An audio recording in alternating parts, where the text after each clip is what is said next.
So Ant-Man and the Wasp just came out. I saw it and oh my goodness, that ending needs some explaining, needs some theories afterwards, and it's also super great. And I don't mean the ending where Michelle Pfeiffer comes through and has weird powers and turns the ghost into, you know, a regular person. It's, you know, Infinity War after maths. I guess that makes sense. So we're just pretty much going to ignore the plot for the most part.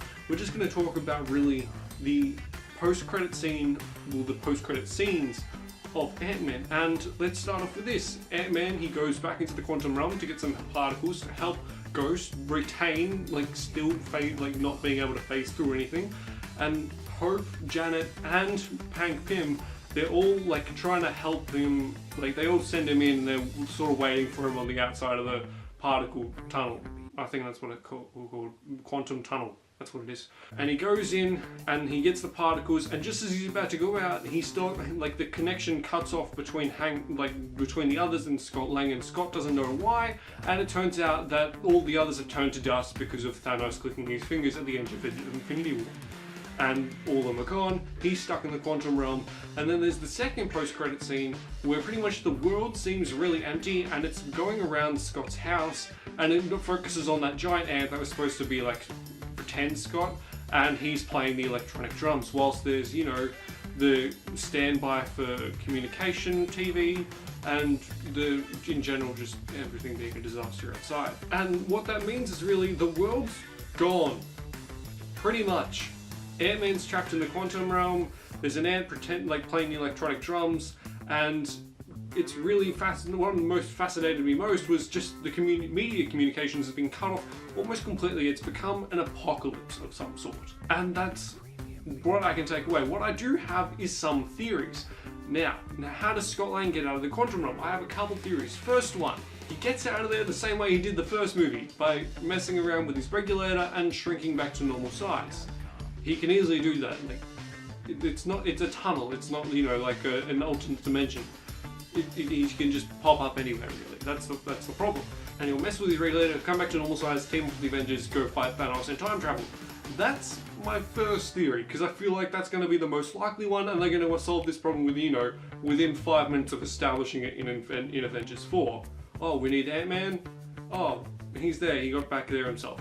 Nice work, Ant-Man. My second theory is that Ghost or Bill Foster comes and saves Ant-Man, because surely the others have to have some like connection to Bill Foster and Ghost, because they've been talking pretty much, you know, communicating, because they need Ghost, and Ghost is their friend, and perhaps Ghost can go into the quantum realm, or she knows what they're up to and how to get Scott out. So she goes and gets Scott out and be some sort of unlikely Avenger in Avengers 4. Another one is Bill knowing what they're doing, goes to find them, fight, and realizes Scott's in the quantum realm. Number 3, time travel saves Scott Lang. Now it's revealed sort of in set photos, not really revealed, heavily hypothesized that time travel plays an element in Avengers 4.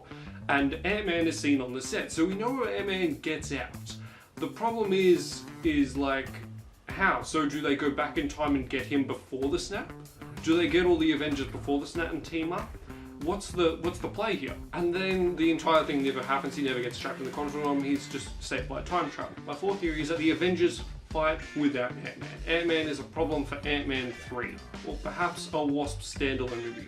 Probably Ant-Man 3. And they don't really reference it in Avengers 4, although he's in it, so who really knows? I'm probably wrong on this. And, you know, they address it another time. And my fifth and final theory is that Hawkeye saves the day. That's all there is to it. Hawkeye just saves the day. I don't know, he shoots an arrow, goes into the quantum realm, Ant-Man grabs onto it, flies out of the quantum realm. You know, some sort of weird stuff. Who cares? Hawkeye's gonna save the day. Everyone calm down. So what are your theories on Ant-Man and the Wasp? How are they gonna get Ant-Man out of the quantum realm? What did you think of mine? Let me know in the comments down below. Like the video if you enjoyed it, and subscribe and comment on the Platypus, and I'll see you guys next time. Bye.